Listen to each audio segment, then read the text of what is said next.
Hello everyone, welcome to class 11th Business Studies, Chapter 4 Business Services. Our today's topic is insurance. We discussed earlier the banking service in which we discussed types of banks, types of accounts, and the types of services provided by banks and types of services provided by banks by electronic form or in electronic form. The next service is insurance. Very important sector in the Indian economy insurance sector. अभी insurance होता क्या है पहले अपन इसको समझते हैं. देखो insurance एक रफ आइडिया की बात करूं इन रफ मैनर अगर मैं बात करूं सब लोगों को पता है इंश्योरेंस क्या होता है कि कंपनीज होती है वो अपने को पैसा देती है अगर अपन उसको प्रीमियम भरते.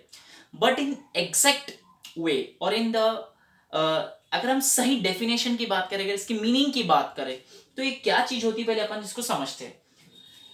Insurance is a contract between. ये कॉन्ट्रैक्ट है बिटवीन किसके. हमेशा दो लोगों के बीच में कॉन्ट्रैक्ट होता है. One is insurer and next is insured. एक होता है इंश्योरर. इंश्योरर मतलब वो कंपनी जो कि इंश्योरेंस दे रही है. Next thing is insured. Insured वो लोग या हम लोग या वो कंपनी जो इंश्योरेंस ले रही है. ऐसा contract, the contract between insurer and insured in which insurer agrees to make good the loss of insured. यानी इंश्योरर यानी कंपनी क्या बोलती है या फर्म क्या बोलती है अगर आपको कोई भी गुड्स का लॉस हुआ है किसको. इंश्योर्ड को यानी हम लोगों को जिन्होंने इंश्योरेंस ले रखा है तो वो क्या करेगी on happening of an event. अगर कोई भी इवेंट हैपनिंग होता है नहीं कुछ गड़बड़ हो जाती है और ठीक है या कहीं आग लग गई ठीक है या कहीं नेचुरल कैलामिटीज आ गई तो इसको अपन ने बोला happening of an event in consideration of a regular payment call premium. अब regular payment of premium means यानी अगर हमने इंश्योरेंस लिया है ठीक है. If I take insurance then I paid the premium. मैं ईयर बाय ईयर उनको प्रीमियम देता हूं ठीक है. तो दिस अग्रीमेंट और कॉन्ट्रैक्ट ऐसा अग्रीमेंट और कॉन्ट्रैक्ट इज इन राइटिंग. अगर वो चीज राइटिंग में ली गई है ठीक है कंपनी ने आपको राइटिंग पे दी और आपने उसमें सिग्नेचर्स करी है सारी चीजों के लिए सब्जेक्ट मैटर के लिए तो उसको अपन बोलते हैं इंश्योरेंस पॉलिसी. तो इंश्योरेंस क्या होता है. Insurance it is a contract और agreement between insurer and insured. Insurer यानी वो कंपनी जो इंश्योरेंस दे रही है. इंश्योर्ड यानी जो इंश्योरेंस ले रहा है. In which insurer agrees to make good the loss of insured. Company agree करती है ठीक है एक तरह भरोसा दिलाती है कि आपको जो भी लॉस हुआ है किसको इंश्योर्ड को जिसने इंश्योरेंस ले रखा है on happening of an event. Happening of an event का मतलब क्या हो गया कोई भी इवेंट हो गया कोई भी घटना हो गई कोई भी चीज हो सकती है आपके लाइफ में या आपके बिजनेस में हो सकती है तो ये हैपनिंग ऑफ एन इवेंट हो गया. इन consideration of a regular payment call premium. अगर आपने जो इंश्योरेंस लिया है और उसकी प्रीमियम पेड की है ठीक है दिस एग्रीमेंट और कॉन्ट्रैक्ट इज इन राइटिंग और ये सब चीज रिटर्न फॉर्म में है तो अपन उस चीज को बोलते हैं इंश्योरेंस पॉलिसी. तो ये होता है इंश्योरेंस का मतलब जहां पे इंश्योरर होता है जहां पे इंश्योर्ड होता है. इंश्योरेंस कंपनी इंश्योरेंस देती है किसको इंश्योर्ड को यानी जो पर्सन या फर्म ले रही है ठीक है. इंश्योरेंस कब मिलेगा जब कोई हैपनिंग ऑफ एन इवेंट या कोई घटना होगी और आपने पेमेंट रेगुलर पे की होगी ने जिसने इंश्योरेंस लेके रखा है. जैसे मैं समझो कि मैंने लाइफ इंश्योरेंस लेकर और हर साल मैं प्रीमियम भरता हूं तो मैं इंश्योर्ड हो गया और मैंने एलआईसी से ले रखा है तो वो इंश्योरर हो गया ठीक है. तो मेरे लाइफ में कुछ घटना हुआ मेरा एक्सीडेंट हुआ या किसी के साथ भी कोई भी चीज घटना हो गई ठीक है तो उस केस में आपको कंपनी ने जो रिटर्न फॉर्म में देकर रखा था सब्जेक्ट पॉलिसी में कि ये चीजें हो सकती है तो उसको अपन बोलते हैं इंश्योरेंस पॉलिसी. अब इसमें there are 4 terms important terms. यही चीज को अपन ने नीचे एक्सप्लेन किया है. तो इंश्योरर कौन होता है फर्म और इंडिविजुअल. इंश्योरर यानी कोई भी फर्म हो सकती है कंपनी हो सकती है इंडिविजुअल. इंश्योरर यानी वो कंपनी की बात हो रही है. यहां पे मैं लिख देता हूं थोड़ा सा known as insurance company which agrees to compensate the loss of insured. agrees to compensate. अब इसका मीनिंग क्या होगा. agrees to compensate का मतलब क्या है कि आपकी आज जो कंडीशन है उसको जैसे समझो आपकी फैक्ट्री थी कोई भी, ठीक है, उसमें समझो 5 लाख के गुड्स पड़े थे, सामान पड़ा था, इन्वेंट्री पड़ी थी, तो 2 लाख का कुछ 2 लाख अच्छे से 2 लाख के गुड्स डिस्ट्रॉय हो गए, वहां पे आग लग गई, ठीक है, तो उस केस में आपने insurance policy, fire insurance policy ले रखी थी। तो अब 2 लाख का नुकसान हुआ तो कंपनी क्या करेगी, आपको कंपनसेट करेगी वो 2 लाख के गुड्स के लिए, पूरा पैसा नहीं मिलेगा आपको, जितना नुकसान हुआ है उतना ही मिलेगा। तो लॉस ऑफ इंश्योर्ड है हम लोगों का। नेक्स्ट थिंग, इंश्योर्ड है कोई भी इंडिविजुअल या पर्सन की बात हो गई जिसने इंश्योरेंस लिया है, ठीक है, या तो इंडिविजुअल और फर्म, फर्म मैंने कंपनी भी इंश्योरेंस लेती है अपने लिए। Who gets compensation of loss, अगर जिसको कंपनसेशन मिलेगा अगर उसको लॉस हुआ है, ठीक है, insured page regular amount of premium, but insured है कोई भी पर्सन या फर्म पर उसने प्रीमियम भरी हो, उसने पैसे भरे हो, ठीक है, तो ये हो गया इंश्योर्ड। थे next thing, happening of the event. Happening of the event का मतलब क्या होता है, subject matter of the policy, policy में अगर जो चीज लिखी होगी उसी के वो ही आपको इंश्योरेंस में दिया जाएगा। और the kinds of losses covered under the policy, यानी किस टाइप के लॉसेस हो सकते हैं और पॉलिसी में जो रिटर्न फॉर्म में है उसके लिए ही आपको पैसा दिया जाएगा। For example, in fire insurance the loss is compensated only if it is due to fire.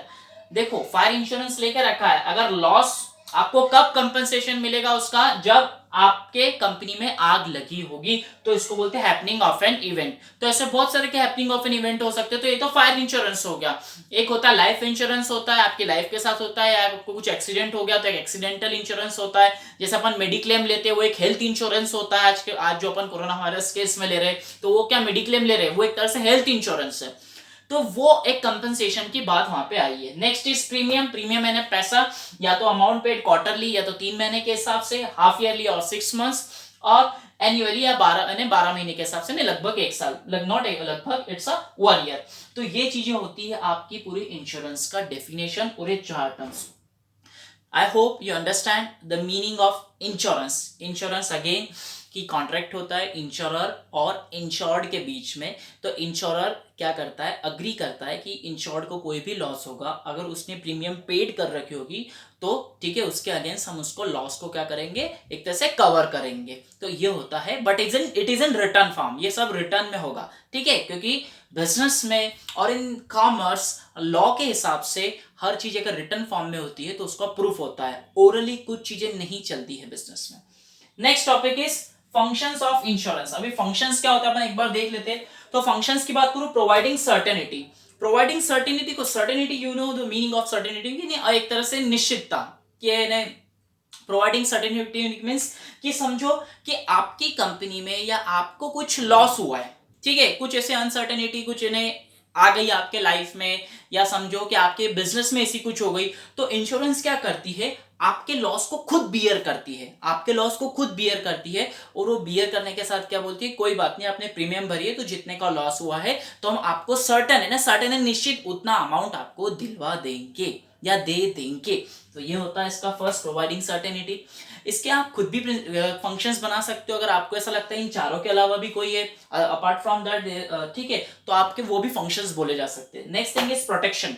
Protection का मतलब वेरी सिंपल थिंग, कि जैसे समझो मेरा, जैसे कोई भी एक पर्सन है राम, ठीक है, उसने इंश्योरेंस लेके रखा है, अगर वो राम नहीं रहा उस बार, तो उसके फैमिली को कौन संभालेगा, ठीक है, वो is responsible for that family, कि मेरे फैमिली को मैं अगर नहीं रहा उसके बाद कौन संभालेगा।